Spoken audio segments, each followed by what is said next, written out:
Hi, everyone. Welcome to another episode of Savor Food and Body. Today, I have two guests. We've got two for the price of one today. This is a really great conversation coming up. We have Tara Cristobal-Rivera and Yale Gadin. Is that how you pronounce your name, Gail? Gadin, Okay, yeah. okay, There great. are so many ways. Great, which is part of our conversation today, right? Around language and trigger words. So, just a reminder, I'm your host, Amanda Bullat, a certified intuitive eating counselor and an anti-diet registered dietitian.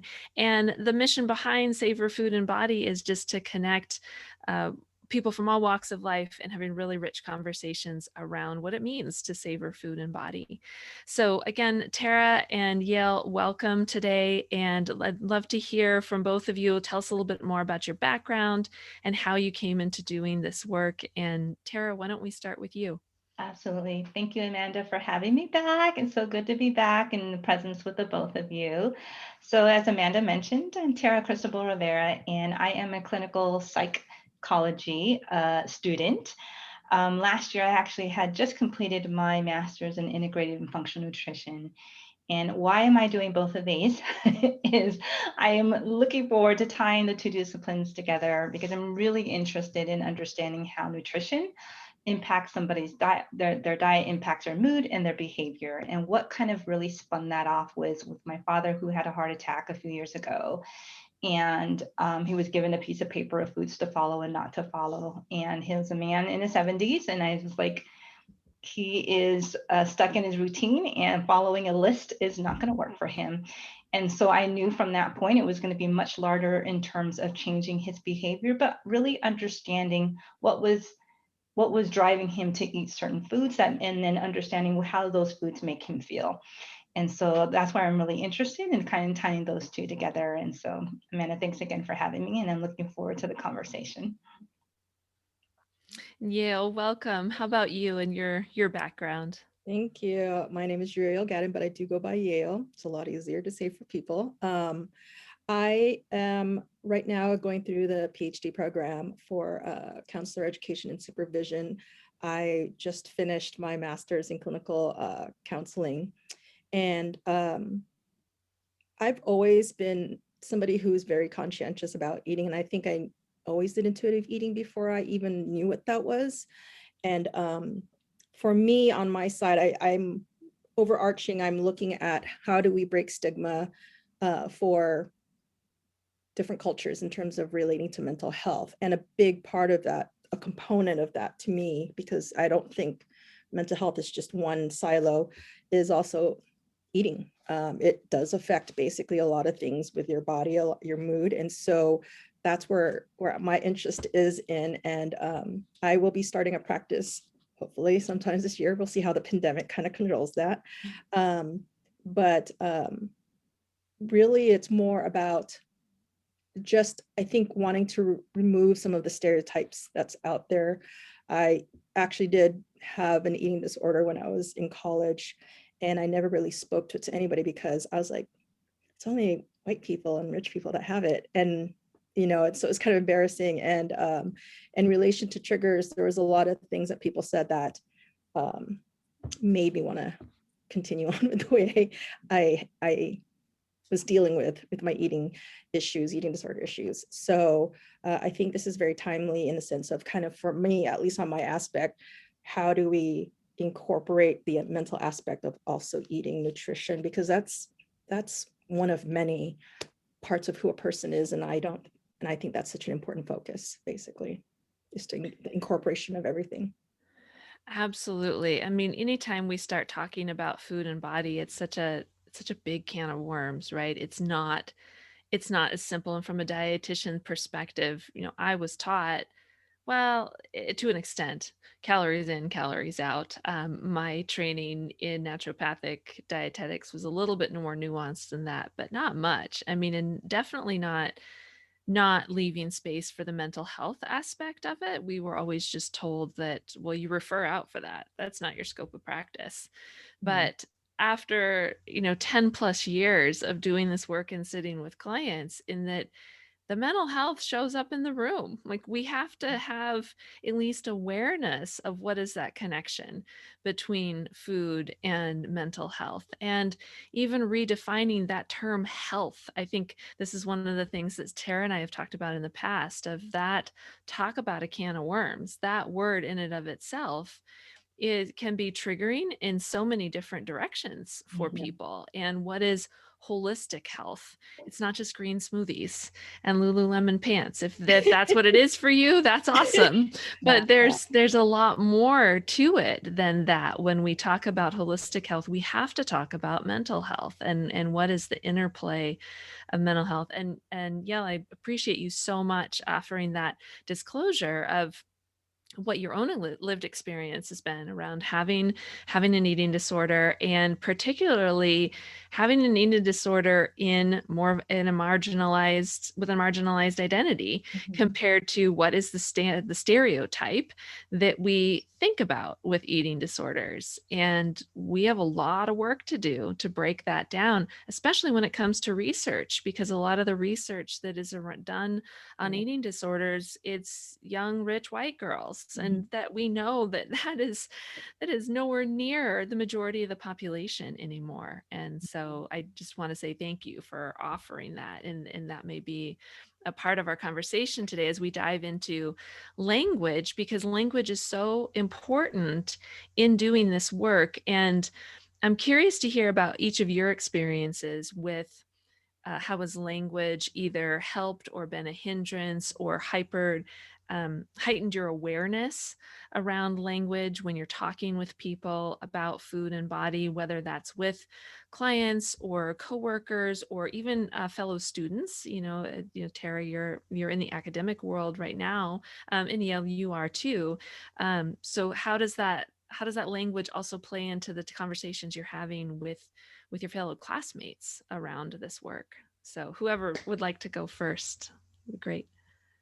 I can go ahead and do that because we were actually coming out of a module in terms of just being that I've taught in where it's learning how to be conscious about some of the languages. That's the hard thing right now, right? Especially kind of in the atmosphere that we're in, is that everybody is kind of on that tone of like, oh, now everybody's too sensitive, or oh, this whole political correctness. And the thing is, what I've told people is, that may seem like that, but now people are beginning to have their voice. They're beginning to have the voice to be able to say something they've wanted to say.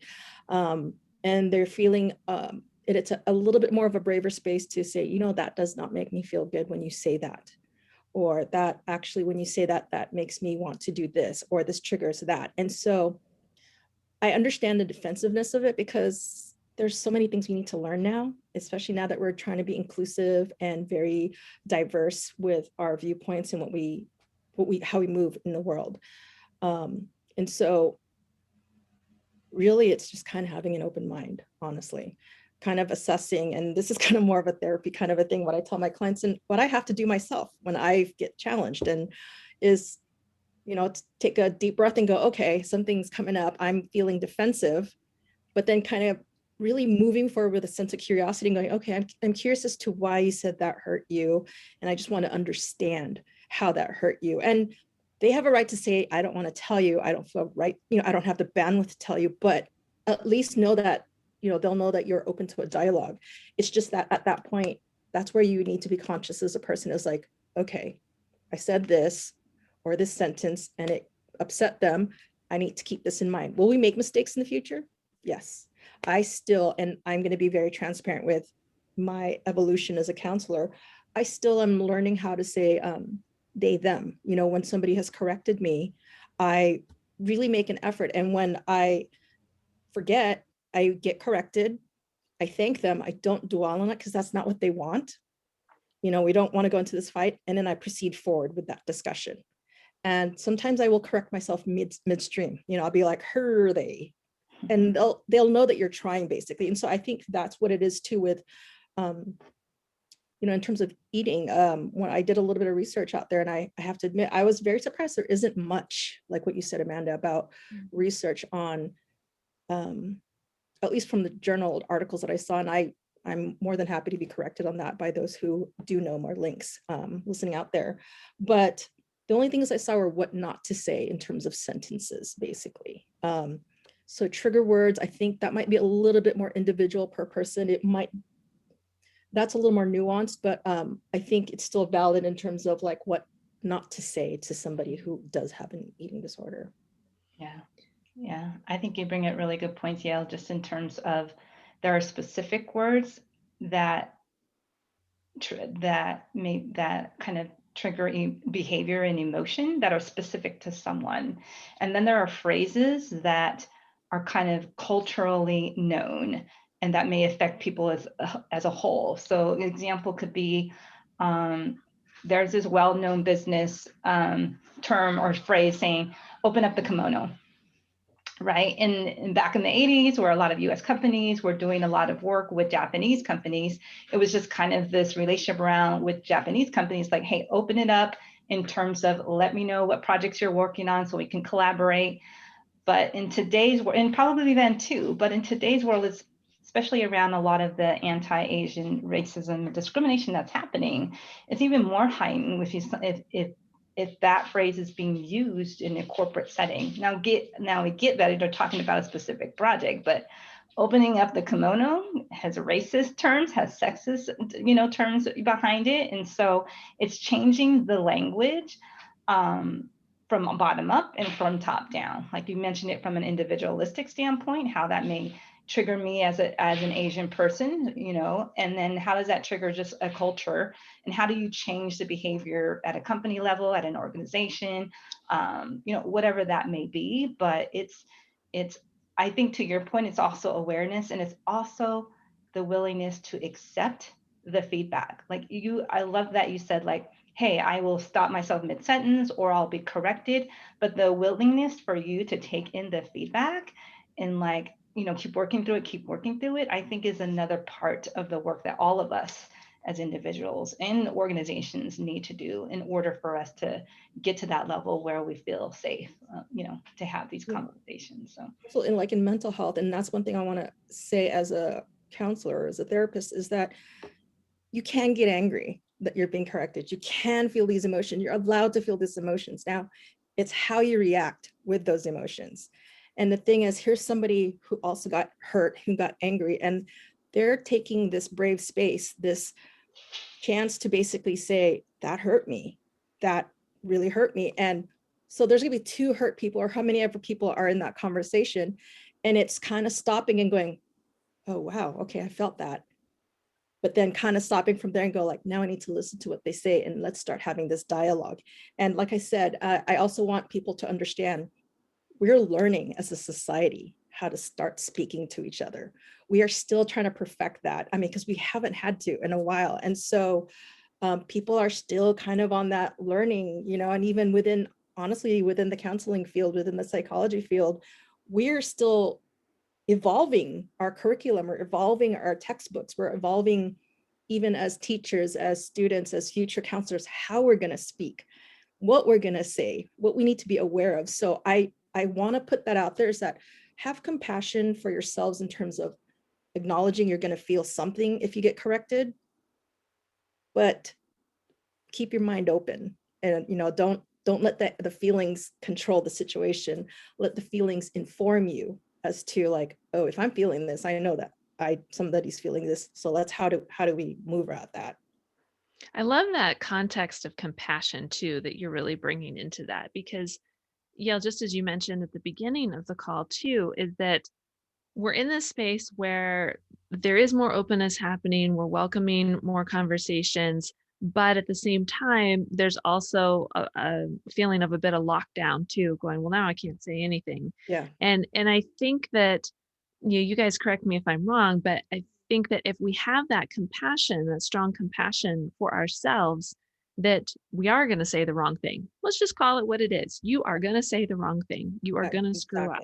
Yeah. Me as a middle-aged, middle-class white woman, like I'm going to screw it up because I don't have those other lived experiences. But if I can have compassion for myself that I may screw up, I feel like that brings us a certain level of freedom as individuals to not and get super defensive about, even if we haven't come in contact with someone asking us, as you were saying, yeah, like, hey, or can you not say that? That really triggered me. And I found that offensive, even if we don't have someone saying that to us, but just the overall MO of like, oh, I can't say anything now. If we bring in our own self-compassion into that, just recognizing, yeah, I can still talk as I've been talking, and I have compassion that I'm going to screw it up, but I also know that there's even more resources out there right now and spaces that I can go talk about, perceptions that I have or assumptions that I make, culturally, race related, food and body related. We can talk about, assumptions that we have about health and assumptions that people in large bodies are unhealthy, right? We can have assumptions around that, and we may say something in regards to that is harmful. It's full of weight stigma. It's full of fat phobia when we say that. But again, when we can have that compassion for ourselves and just plan on it, you're gonna say something wrong, but you're human. It's part of being human. And you also have the human capacity to notice, that was offensive. Thank you for bringing that out to me. Now I know better, and I will try to do better. It doesn't mean that you're going to do it perfect from there on out always too, but if you've at least brought in the awareness. And if we come from that place of like, oh, well, I just can't say anything anymore now, then you're just going to stay stuck. Yeah. And there's not going to be a brave space around for anybody's vulnerability on either side of that conversation. Yeah, I love that, Amanda. I think because the compassion side of it, but also continuing to be curious. Like, to your point, don't throw your hands up in the air and be like, you know what, I'm done, or I'm going to give up on this. Like, ask the question around, like you asked the question of Yale, like, how would you like me to pronounce your name, for example, right? Or just being curious about it, because to your point, our points earlier around everybody has a different individual, obviously unique experience, and how you may want to address somebody in one way may not want to be addressed the same in another way, right? So I have a good group of African American friends, and I've actually asked them, I'm like, do you prefer African American? Do you prefer Black? Do you prefer, like, what do you prefer? And they all had different answers. So I'm like, okay, I needed to mentally, and that's totally fine, right? Because we're all uniquely different, and they want to be addressed differently. And so I think it's the same with a lot of different other cultures or whatever that may be. But I think just being curious enough, and then having compassion for yourself, like if you made a mistake or whatever the thing is, continuing to learn more, continuing to be curious, continuing to ask the questions. Because for me, when people ask me about, whatever they're curious about, it helps me to also have a frame of mind or an answer of how do I want to be addressed? Like, what is the thing that makes me, or how, and so it makes me think about it too. And then it just opens up the dialogue, and then there you start to build that trust and bond in that relationship there. So I think the compassion plus the curiosity is a great combination. Yeah, those are so important that I think people forget to have for themselves, is the compassion for themselves while they're trying to have the compassion, having that compassion for other people. The one thing I also want to add into that learning, is besides curiosity, having compassion for yourself, the situation, and for the, and just all around kind of environment, is also to not, and this is something that I hear a lot, is at least as a therapist, is if you make a mistake, you made a mistake, don't dwell on it. Say you're sorry, but don't stay there, because then what happens is you start to put your bad feelings onto the other person, which is what you should not have to do. This is something you need to deal with, and understandable, you feel bad, you want them to know you feel bad, but once they've corrected you, I think it's actually respectful to be like, okay, thank you, I appreciate it, I will try in my, what I've said is, I'll try, I'm open for you to correct me again, even though I will try very hard, so you don't have to. At least there is that kind of letting them know, I'm not going to be perfect at this, but I will try. And if I make a mistake, I am very open to being corrected again. And then that's it, because then it leaves everybody feeling safe again. They're not going to, that they're not going to dwell in it. You're not going to dwell in it as long. And we can easily bounce back from that. So I think curiosity, self-compassion, and then just kind of like accepting and not sitting in that and stewing in that, because you'll just make everybody kind of feel bad, because they already feel bad. You already feel bad. Like, that's for you and your therapist to kind of deal with, or you and your nutritionist to kind of move forward, or you and your psychologist, so just kind of, that's one thing I would say, just kind of what I've been hearing from gender issues, race issues, ableism, all these things, is that if you're corrected, just, okay, acknowledge it and move on, basically. Yeah, that's so well said. Like you said, when we dwell on it, then we're just going to stay in that stuck Yep. place, or we're going to stay in the place of that defensiveness. We could be stuck in there, and into then the person on the other side, they're going to stay stuck in the, oh, I shouldn't have corrected him. Oh, I Why shouldn't are they have said mad? that. Yeah. Mhm. Yeah, exactly. To this point, when we're having conversations around like verbal conversations, how do you both see this playing into written word? So particularly our whole social media can of worms, which along like trigger warning posts or not having that, and then people coming back with comments. Like, talk to us about the use of language when we have a screen in front of us, and how that can help hinder all of the above. I think honestly, just even putting warning may trigger, it's respectful, I think. And the thing is, we're not going to please everybody. We're kind of in this space right now where we're all just trying to figure it out. As we're beginning to have voices, we're trying to figure it out as somebody who's probably made the mistake. We're trying to figure it out as somebody who finally has a voice. We're all learning. And so I think for the most part, just by best practices, just to put in your thing, may trigger things, or may just something to that point where you're respectful. And then that way the person can choose to move forward, or if they move forward, and if they don't move forward, they don't move forward. But if they move forward, they can choose to also, like, mid paragraph, mid reading, be like, nope, I'm getting escalated, I need to step back. So at least, though, they know that I stepped into this, I can step out. And I think that's what it is reminding people, you actually have the power to pull back from this. And that's kind of what you're giving them, is like, there's really intense subjects, I'm warning you now, but you're more than welcome to pull back. That's at least how I take warning, triggers. There may be triggers that happen. And I think, as someone who's willing to share or post this information, we also have to be ready for what responses may come back, right? We may be triggered ourselves. So how do we respond to a response or comment that may not sit well, and do it in a way that may be informative or not be self-defensive, right? And so it's always that risk. Anytime you put yourself out there, you got to be willing to take some of it back and then figure out what you do with it. So and I haven't gotten to the point where I can do that yet.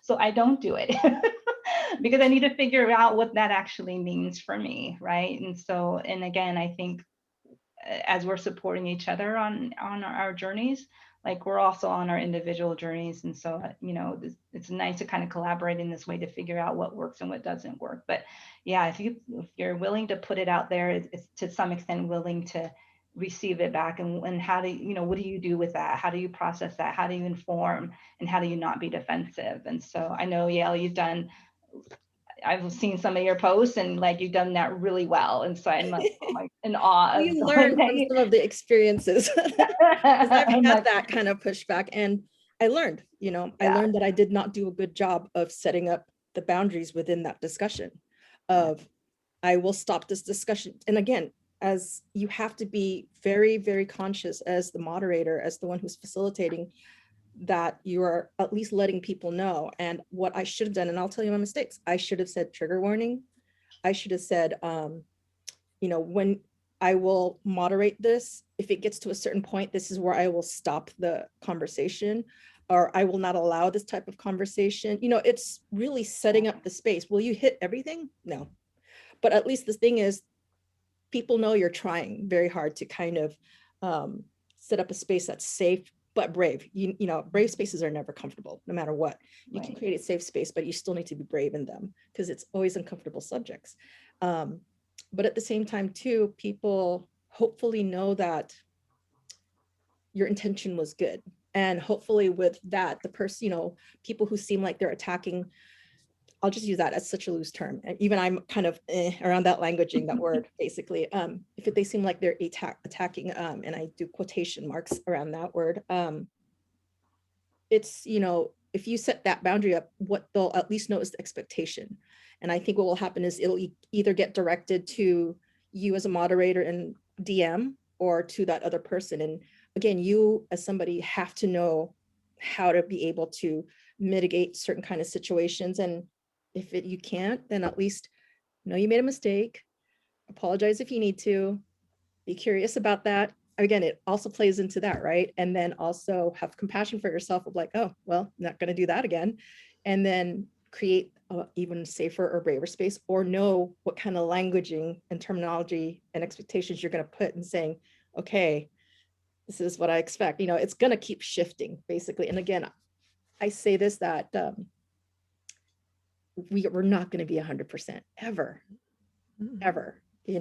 Our hope is that at least we're educating a certain amount of people, we're opening a certain amount of people's minds. And I'm still in the education process. And I think I always will be, as a therapist, as a clinical educator and supervisor, as a person, and even as a colored person, I'm still learning how to say the right things.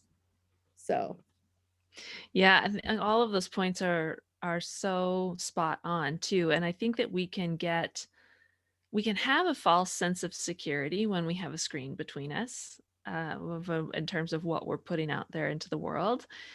And I'll just say, as a online content creator, also, even with the best intentions, I'm sure that there's something that I'm going to write that's going to rub someone the wrong way. And I welcome them to point that out and welcome them to have a conversation around it. Where I do get frustrated, and this has not happened to me yet, and thankfully, but as a presence grows, it's inevitable, and I get that. But I've seen this happen to colleagues, and I'm by no means an expert in cancel culture, but I've seen this happening to colleagues who have been extremely brave in putting out in vast volumes of content in the support of the people that they are meant to serve and meant to help, whether that's through body image work or eating disorder recovery work. And for whatever reason, and just again, the way social media works and how the logarithms work, I don't see all of their posts. But then all of a sudden I might start seeing like how they've been lambasted by some of our colleagues, or even other, casual scrollers, and now they're having to defend themselves. And they were coming from a place of well intentions. They're therapists, many of them, or dietitians. Like, we're all helping people. I don't know of anyone that's I'm going to write this post and see how many people get fired up about this. Like, we're all coming from this place of, we generally want to create this content and put it out in the world to be of service and to help. And so I think that there's, even when people are correcting, there's a more compassionate way to even do the correcting, and to remember that there's a human that wrote that content. Were they wrong? Maybe they were misinformed. Maybe they just didn't have the knowledge. They didn't have the awareness yet. They forgot to put trigger warning on because they didn't know it would be triggering. Of course, like, we're all valuable humans. But then to remember that when we comment back, whether it's in a DM or especially if it's in public comments, like, how is your correction comment going to land for that other person that was trying to be really brave and vulnerable of putting their work out there? And so that we can, in a way, work together in this gelling of finding language that, like you were saying, we're all trying to figure this out. We're all trying to figure out language that feels supportive and not triggering. But to not get in this tug of war back and forth of like, you were wrong and this and this and that, is there's a way, there's a language to use when we're also trying to offer suggestion, correction, for a person to help them grow and learn, especially for online creatives, because they're just trying to make a living like everybody else is. And so I think that there's nuance around there and how we do that, even if we're extremely hurt. And if you're, like you were saying, Yael, if you're extremely hurt, like take that beat, take care of yourself, remove yourself from the internet, like unfollow, whatever. But also remember that if you're going to punch back, that there's a human on the other side, who was maybe just doing the best they can. Absolutely. And I think the other part of it, online is just hard. You don't know how someone's going to read and read into the tone of email or text, or you might, I read back my stuff and I'm like, da, da, da, da, da, da, right? Like very nice and flowy, and someone else might read it very mean and angry, right? It's really interesting how people may take some of that feedback or take some of that information online and consume it and perceive it in their reality, right? Which may be very different from your intention on the content that you may be putting out. And so back to your point, Amanda, around like just, or all of our points, and just in terms of having compassion around it and just really thinking through on how do we respond in a way that is, informative and yet compassion, and but also but also sticking to what our intention was around that information, like not backpedaling in a way where we'd be like, oh, I didn't really mean that, or like staying true to our authentic selves in a way that is still very professional and educational, right? Because I think sometimes we'll then start to backpedal in fear of cancel culture, right? In fear of, well, I didn't really mean that, or what have you. But not to say anybody does this here on this virtual call, but just in terms of like, is for putting out information and content that is authentic and true to ourselves, and continues to ring the pattern of whatever your information you're putting out there on social media, or creating content or courses or whatever that may be. There's this underlying thread that's common, right? And so if you stick to that and push that out there, then the people that know you, the people that come to you for your stuff, they know who you are. They know your authentic selves. And you can kind of push the naysayers or the trollers off to the side a little bit, and to some extent not give them the platform to kind of bring you down, or respond in a way that makes most sense and most authentic to you. But I think you're right, Amanda. Like there's this screen, and some people may feel like it gives them the permission to be like full-on cyberbullying, and it's really tough on mental health. It's really tough for those of us that are in kind of the healthcare space, or in any space where you're trying to support others, especially during this time in the pandemic, right? So, and we don't want to lose people who want to support others in that way. So I think it's balance. How do we continue to like provide that information education, and then just kind of put aside those that may be trolling or in some other way to like, kind of bring you down or bring others down, right? So I don't know if you had heard, or I hadn't seen the interview around with Meghan Markle and Prince Harry, but she talked a lot about mental health. I'm just reading articles about it, and people are just bringing her down. And a lot of people are responding saying, she's bringing awareness around mental health. If you respond in that way, what does that mean to other people who are dealing with mental health? So it's kind of along the same way. How do we respond in a way to support people and give them the space to tell their story and not bring them down because they are telling their story? So. Yeah, Right. and I think I will kind of interject something in here, in that it's the same thing also online. If you're going to go out there, I mean, there's always going to be cancel culture. I think it's happenings even in face-to-face thing. If you're going to put yourself on a platform, you just have to realize that's what's going to happen. And so what I would say again is approach what people say with curiosity. Kind of figure out what you're feeling, because I think, for the most part, we'll be able to tell who's trolling and who's bullying, but some people might react because they got triggered. And so you, as somebody putting out that material, have to realize you might have triggered somebody.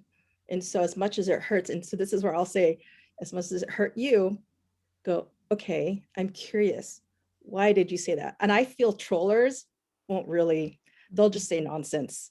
And then the one that really reacted strongly, and because trauma is trauma. When you're traumatized and something traumatizes you, you're going to react. You're going to react, or you're going to shut down. Some of the reactions come across very intense, basically. But that person is in that survival mode. So what I want to offer as well too is yes, you are putting out there, but also realize, did I trigger somebody? And are they in the state of fight or flight? And so they're responding. Because I completely believe that if you're trying to have a dialogue, trolls really don't want to have a part of it. They just want to create trouble. Whereas somebody who's like reacted is just trying to like process even what they're feeling. And so I'm kind of adding that addendum in there, but I do understand what you're both saying. But I do want to, as a therapist and as somebody who deals with trauma specifically, just let you realize that it may hurt our feelings as people who because I put things out on the platform and I've had to deal with it, but I also have to be like, okay, what is triggering them? What is coming up? Like, because we're just getting a slice of who they are. We're not even seeing completely everything. And so again, there's that compassion. So not only the compassion for yourself, I'm asking as a therapist to have compassion for others, even though it feels like they're striking. Yeah. Again, social media, being out in the platform, you're pretty much painting a target on yourself. So Yeah, I think that's really well said to say that there's a difference between trolling and yeah, people that are maybe generally taking a brave step to say, hey, this was offensive this way, and can I share my experience with you?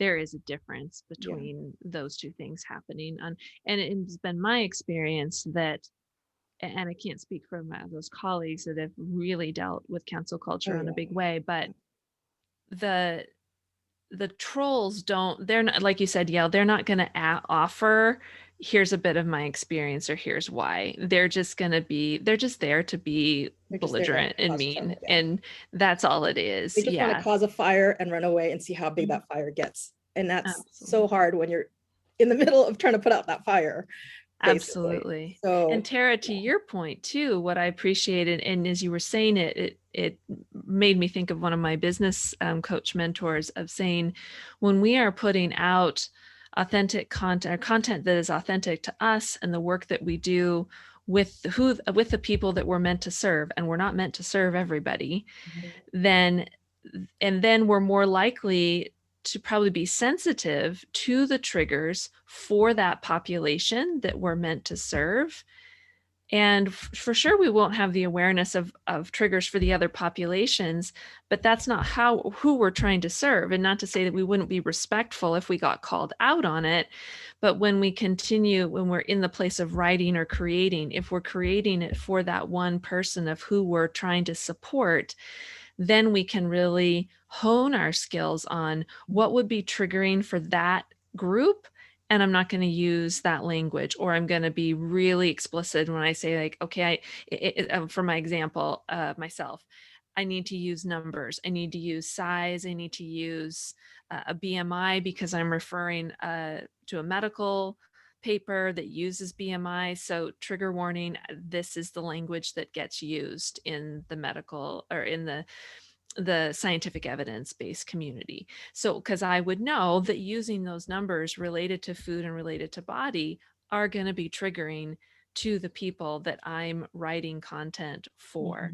I may not know the exact triggering words towards race or even gender, sexuality, and the nuances around all of that, because I work primarily with women. That's just who's showed up in my practice over all these years. And so I think there's nuance in and around that of staying true to your authentic um, content and who you're meant to serve, and doing the best you can within that group. But then also noticing, if you're out there on the platform, you might get called out by the other groups too. And you go, oh, thank you so much for bringing that to my attention.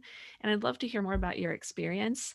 And so that I can learn about that other side. Doesn't mean I'm going to shift my content to now address that other population, but I'm going to have maybe a more increased awareness around that. Yeah. absolutely. Yeah. I think one of the words we've talked about before is the word diet, right? And so there may be peers, nutritionists or dietitians that, you know, that's their work is based on diets. And so, and in your work with intuitive eating, diet might be a trigger word for someone, right? And so it's even in amongst the same industry, where, and so to your Absolutely. point, Amanda, around like well, this is my audience. These are the people that I'm serving. I'm going to choose to use these words, where another dietitian would be like, well, I'm going to use diet because this is my, this is my thing and this is my audience, right? So even amongst, our peers within the same industry, it's really interesting. But I think that's what makes each of us will be so specialized in a way of just knowing who our audience is, knowing who we're creating content for, knowing who we're speaking to. And then to your point about just being open, compassionate, and having grace and being curious if amongst that group there is, if we did trigger someone in some ways, unintentional, but you can professionally address that and kind of move on and know I'm still addressing this audience, and no offense to anybody else, but this is the group that I'm serving for. So I love that. Yeah. Yeah. I mean, I would really recommend, and maybe it's because I'm able to, I'd recommend everybody to have that research mentality, in a sense that you're creating this content with information that that you have looked at, that you have seen as evidence. But because we're all different humans, we all have different perspective. Somebody else is going to also look at that same exact thing, but see something different, get something different. And I think it'll be just as important. And really, if you think about it, that's where education and knowledge kind of grows, right? Is that we're kind of checking and balancing each other. It may be not fun the way we're checked or balanced, but we kind of have to take it in that way. And I'm still working on it, and I probably will for the rest of my life. But when somebody comes at me, I'm basically going, okay, let me see how this kind of fits in. And I disregard the tone, because to me, the tone is like, okay, it's coming from somewhere personal, basically. So I think that's, again, where the compassion comes in. Compassion for yourself. Just realize it's what I said. It might not be me, but it's what I said. So now I need to really kind of open my mind to that. And if you're still kind of in that, like what you said, Tara, linking to what you said, you're still in kind of in this branch of stuff, just like I'll probably stay within my branch of my research. I know I'm going to get critiqued. I know I'm going to be, there's going to be criticism, even from the group that I'm studying. I will just realize that that's what it is. I think if you have that will just kind of give you that extra well of, like, okay, I'm doing this for serving the people, but at the same time, just know that we're so not perfect. We are so we're gonna piss somebody off. That's the way I see it. I'm always gonna piss somebody off no matter what. But I will, again, try to have a curious dialogue around. And if it doesn't fit, then, they're more than welcome to move forward. I hope that I've grown through it, and I will fit what I can with what I do, or have that dialogue and say like, oh, that's not what I believe in, or that's not what it is. But, it's, again, we're all learning. This is kind of a new society, so to speak. This is a lot of things coming up for us. So right now, I believe everything is triggering. I believe languaging is triggering. It's hard. It's really hard. And I believe it's going to be hard for a while. So just really, really have self-care and curiosity around it. Those are just the best things that I could say, in compassion to yourselves.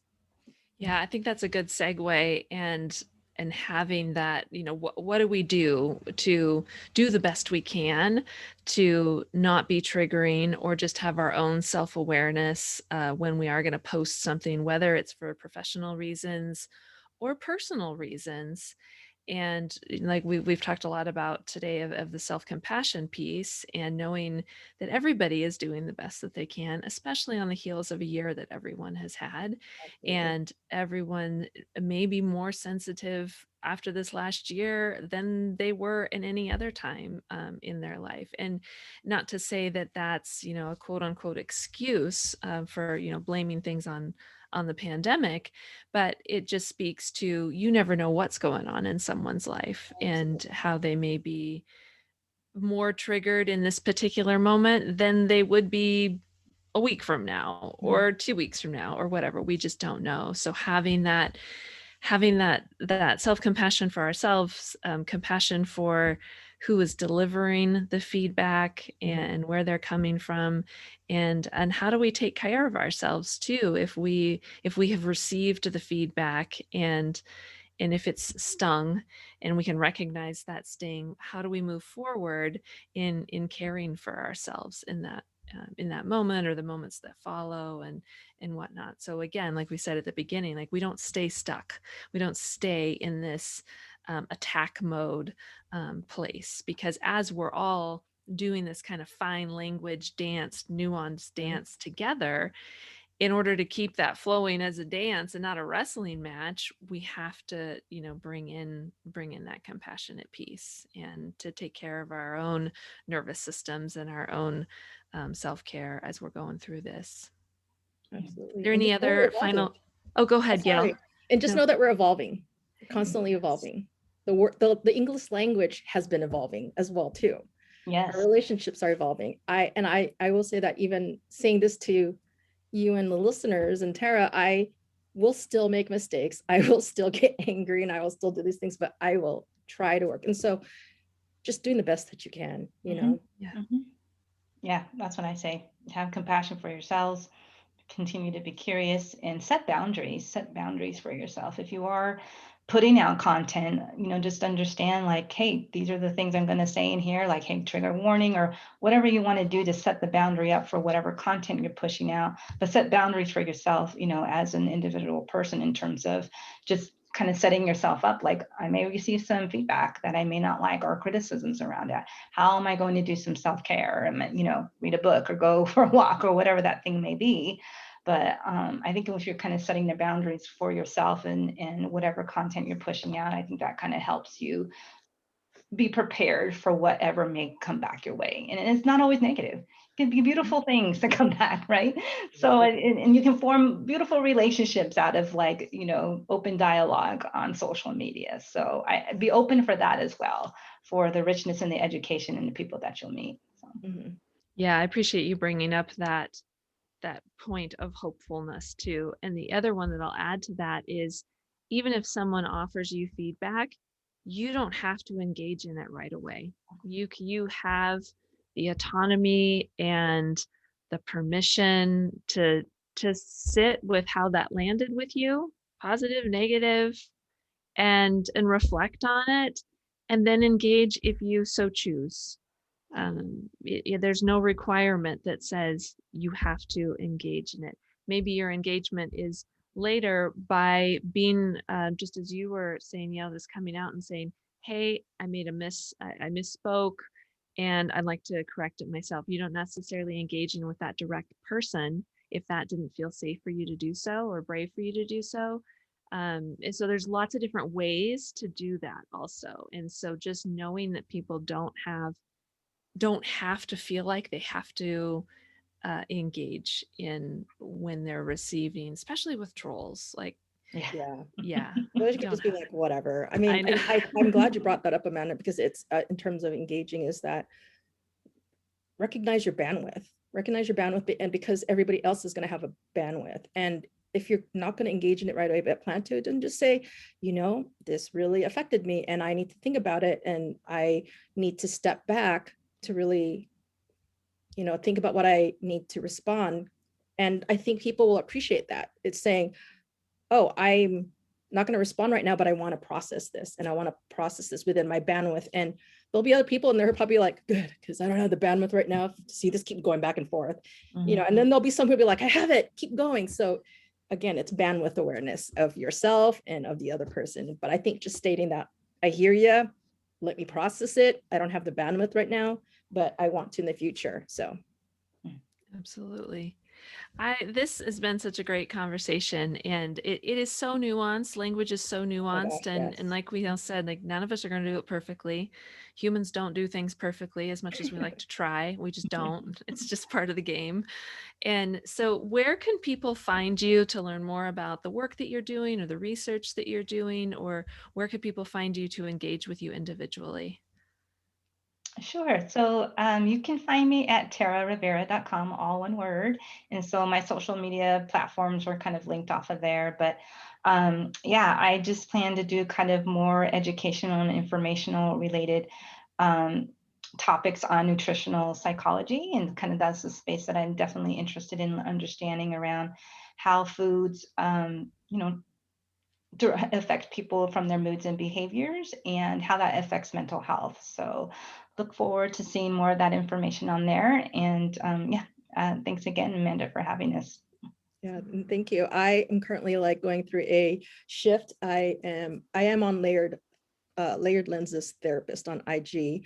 That is probably going to be going through a shift a little bit as well. And I'm currently trying to set up my private practice while I am starting my PhD. But really my focus is going to be on how do we get rid of stigma in mental health, and especially for marginalized people. So that's kind of where my shaping of content is going to be. But as soon as I get the information, I will be more than happy to give it to you, Amanda, to update on your site. But right now, that's kind of where I'm at. That's fantastic. Yeah, so if people are seeing this on the video version of it, of course, that's living on the Alpine Nutrition Savor Food and Body blog, and we'll include all of the links below the video in the blog post.